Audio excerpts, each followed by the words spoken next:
Ya, baik. Terima kasih atas kesempatannya. Jadi, kali ini kita akan bicara mengenai pengambilan keputusan manajerial.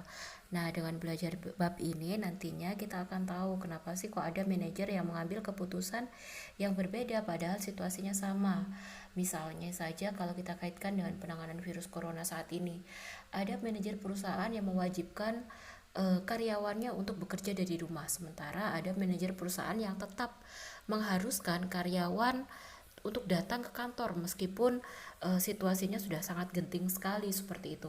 Nah, kenapa sih kok manajer ini mereka punya penanganan yang berbeda atau mengambil keputusan yang berbeda padahal situasinya sama? Nah, kita akan belajar itu semua hari ini ya. Nanti kita bahas satu persatu.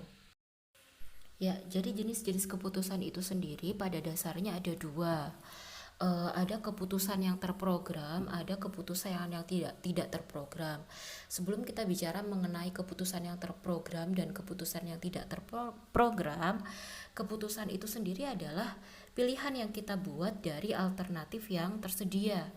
Jadi ketika kita menghadapi satu masalah, kemudian itu sebenarnya sebelum kita menyelesaikan masalah tersebut, kita sudah tahu nih, kalau misalnya saya menghadapi masalah seperti ini, nanti saya harus seperti ini, keputusan yang saya ambil seperti ini, lalu nanti resikonya seperti apa, apakah ada alternatif lain. Nah, itu yang dinamakan keputusan. Nah, kemudian keputusan ini juga dibedakan menjadi dua. Ada keputusan yang terprogram, ada keputusan yang tidak terprogram. Keputusan yang terprogram itu adalah, baik saya ulang, keputusan yang terprogram itu adalah keputusan yang kita buat ketika ada situasi yang memang kita tahu bahwa situasi itu akan terjadi. Jadi kita sudah bisa eh, merencanakan atau kita sudah bisa memprediksi bahwa akan ada situasi tertentu yang terjadi sehingga kita pun tahu alternatif-alternatif apa yang akan kita ambil untuk mengatasi situasi tersebut. Sementara keputusan yang tidak terprogram itu adalah satu keputusan yang harus kita ambil ketika ada situasi unik yang tidak bisa kita definisikan atau tidak terstruktur, katakan tiba-tiba terjadi bencana, atau contoh yang sedang kita alami saat ini adalah tiba-tiba muncul begitu saja virus corona sehingga mahasiswa pun harus belajar dari rumah seperti itu. Atau singkatnya adalah jadi baik keputusan yang terprogram ataupun tidak terprogram itu sebenarnya didasarkan atau dibedakan dari situasinya. Apakah situasi tersebut situasi yang pasti atau sudah bisa kita prediksi, ataukah situasi tersebut adalah situasi yang tidak pasti atau tidak bisa kita prediksi. Nah, kita juga bisa katakan bahwa situasi yang pasti itu adalah ketika semua informasi yang kita perlukan untuk menghadapi situasi tersebut tersedia. Katakan misalnya uh, untuk seorang pengusaha garment. Nah, kalau bulan Juni apa nih yang harus kita persiapkan? Nah, bulan Juni atau bulan Juli ini adalah masa-masa ketika anak sekolah mereka akan masuk tahun ajaran baru. Nah, itu berarti dua atau bukan dua ya, itu berarti 4 atau 5 bulan sebelumnya seorang pengusaha garment itu dia harus bisa uh, menyetok apa ini namanya bahan baku untuk usahanya. Ini adalah contoh dari situasi yang pasti atau kepastian, yaitu di mana semua informasi yang diperlukan itu tersedia. Sementara situasi yang tidak pasti itu selain juga situasi-situasi yang tidak bisa kita prediksi, kita juga bisa katakan bahwa situasi yang tidak pasti itu adalah ketika informasi mengenai situasi yang kita hadapi itu tidak lengkap atau bahkan eh, sangat sulit didefinisikan.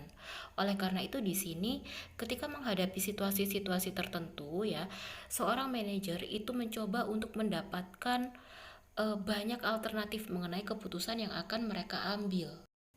Ya, contoh nyata dari manajer mencoba untuk mendapatkan informasi mengenai keputusan alternatif ini adalah, jadi mungkin Anda ingat ya ketika pertama kali pandemi corona ini muncul, kita semua berlomba-lomba untuk mendapatkan masker. Harga masker tiba-tiba mahal sekali. Kemudian muncul informasi baru bahwa ternyata masker tidak efektif.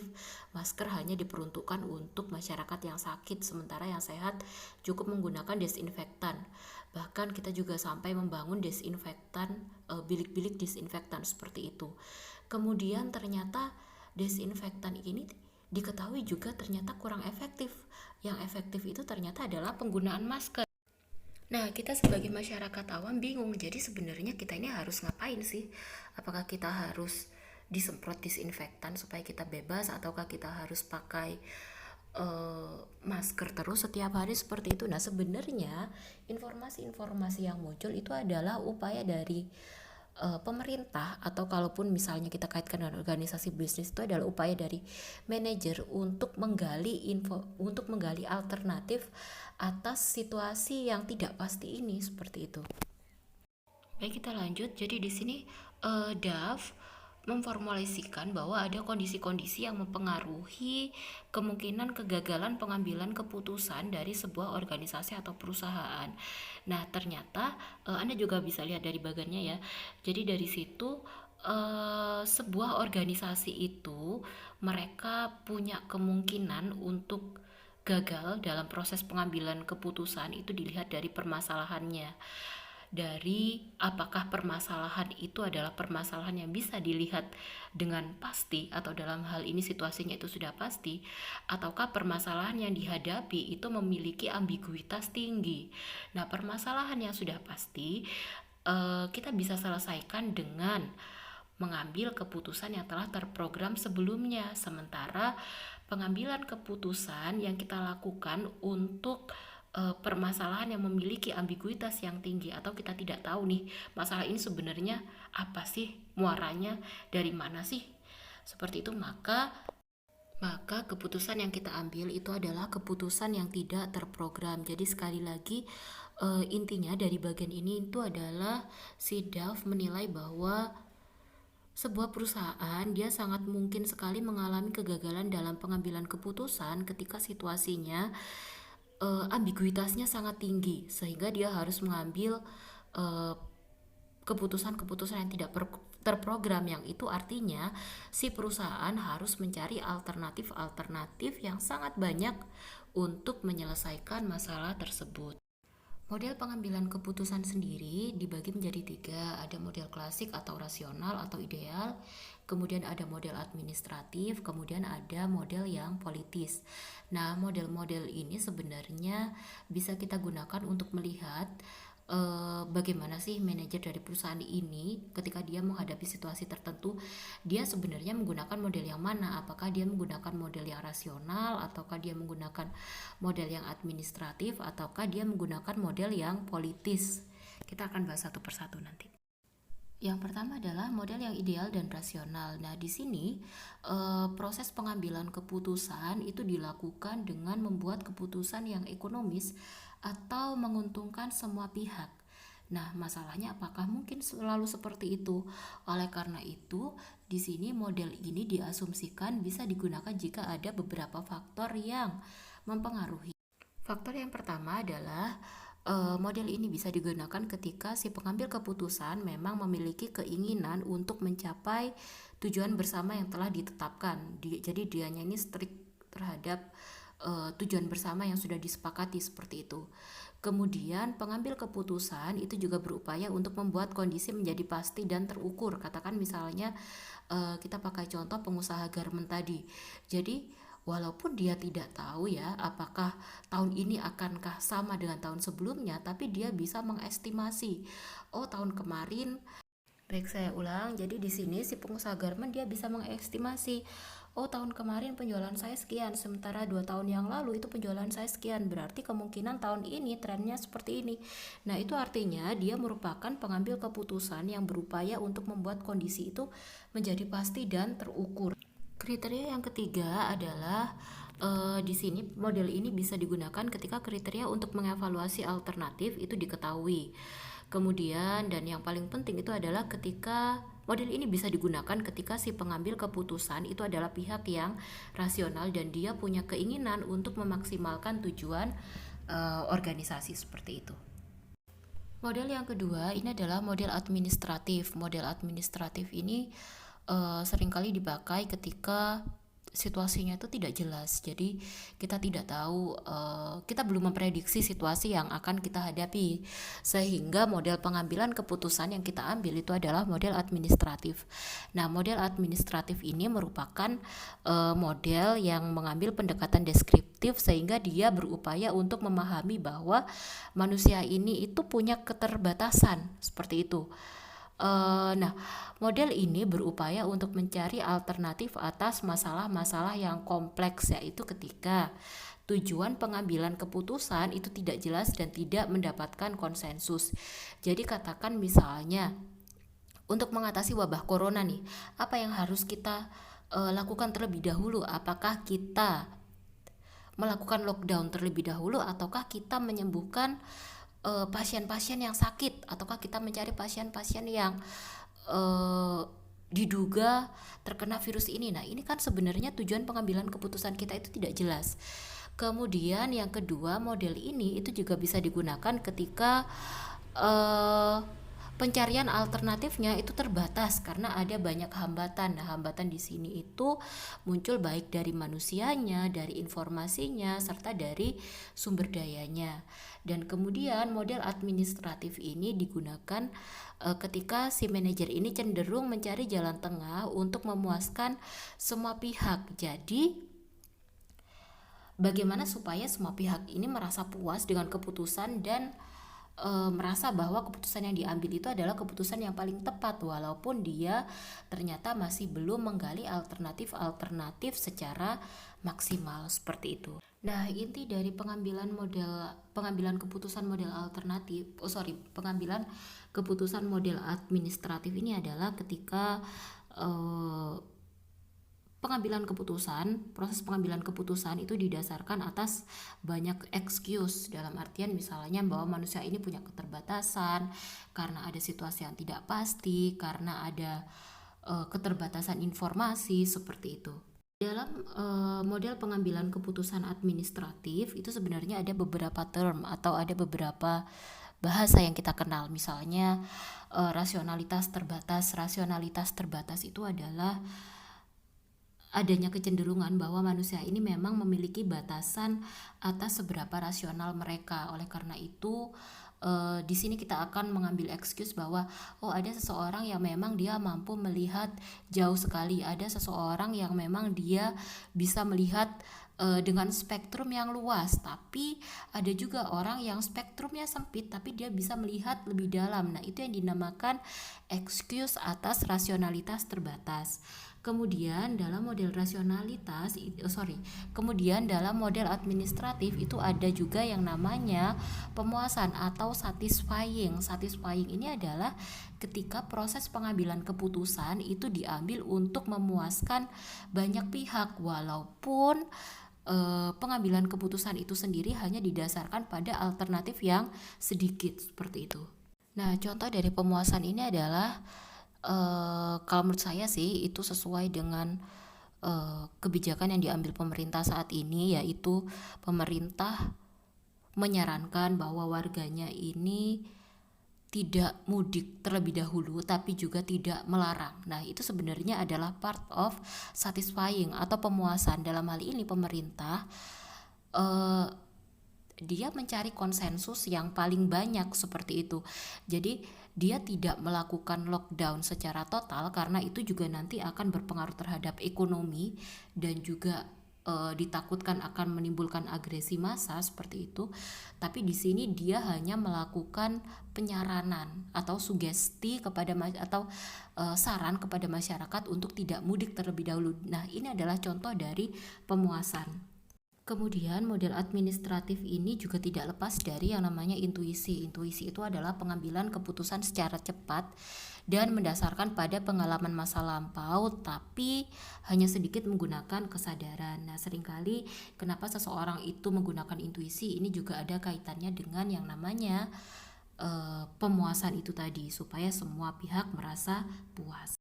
Kemudian model pengambilan keputusan yang ketiga itu adalah model politis. Nah, Model ini seringkali digunakan untuk mengambil keputusan yang tidak terprogram. Jadi, sebenarnya model ini itu digunakan untuk mengakomodir banyaknya kepentingan yang berbeda yang ada di dalam satu organisasi.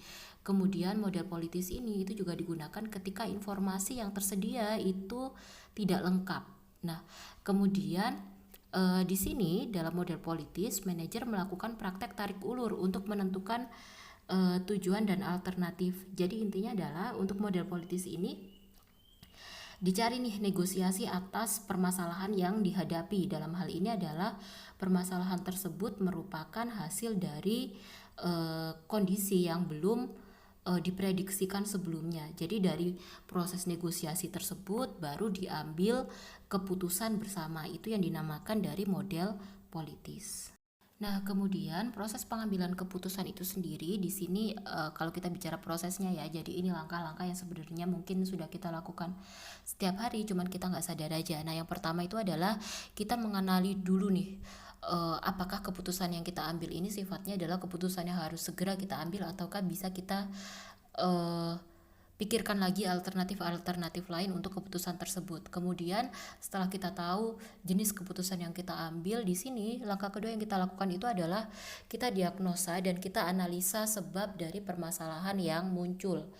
Masalah ini kenapa, dari mana, asalnya siapa, siapa saja yang berkaitan dengan masalah ini, seperti itu.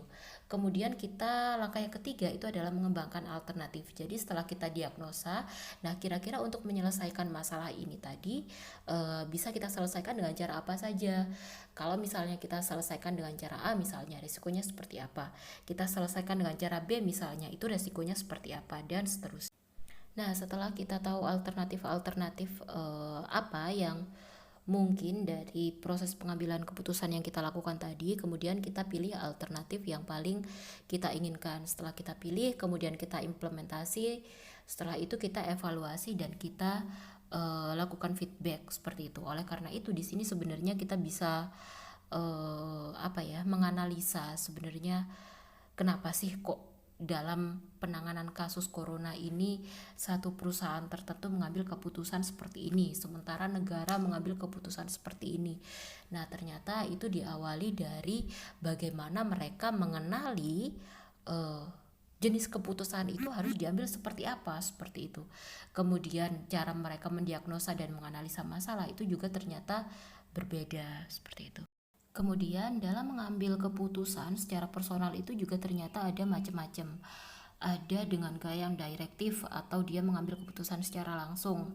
Ada dia yang secara analitis atau dia menganalisa dulu secara mendalam dari masalahnya, kemudian sebabnya, kemudian alternatifnya apa saja. Atau ada yang secara konseptual. Kalau konseptual itu adalah proses pengambilan keputusan dengan melihat gambaran secara luas. Oh, jadi gambaran permasalahan ini tuh seperti ini loh, seperti itu. Kemudian ada juga secara behavioral. Behavioral itu adalah proses pengambilan keputusan dengan perhatikan pengalaman dari masa lalu, seperti itu.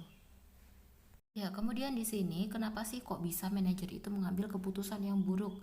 Jadi di sini proses pengambilan keputusan yang buruk itu sebenarnya dipengaruhi oleh banyak hal. Yang pertama adalah dia dipengaruhi oleh impresi awal. Jadi katakan ketika menghadapi satu situasi tertentu, kemudian dia memandang bahwa masalah itu adalah masalah kecil misalnya, padahal itu sebenarnya masalah besar, maka dia pun pandangan kita atas situasi tersebut itu juga akan mempengaruhi bagaimana kita mengambil keputusan. Kemudian ada juga kecenderungan bahwa manusia ini hanya ingin melihat apa yang ingin dia lihat, seperti itu.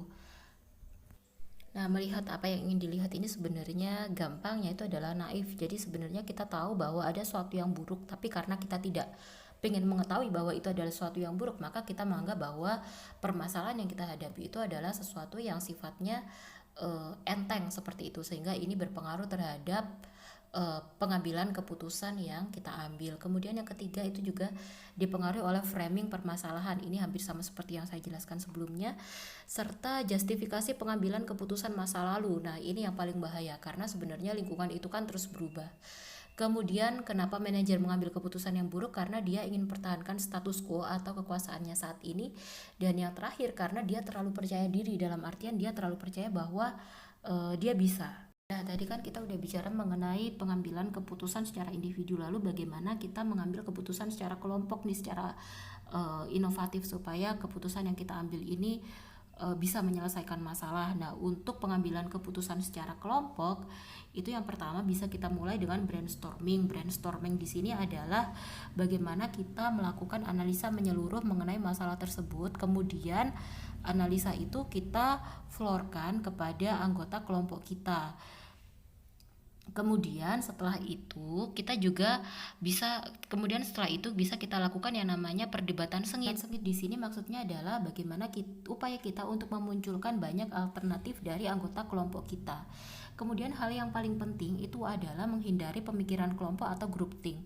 Group think itu gampangannya itu adalah orang yang ikut-ikutan dengan orang lain. Jadi katakan misalnya ada satu anggota dia bilang A, maka anggota yang lain dia ikut A juga, seperti itu. Itu yang namanya grouping, dan itu akan membuat keputusan kelompok yang diambil itu tidak efektif. Jadi tidak tepat sasaran, seperti itu.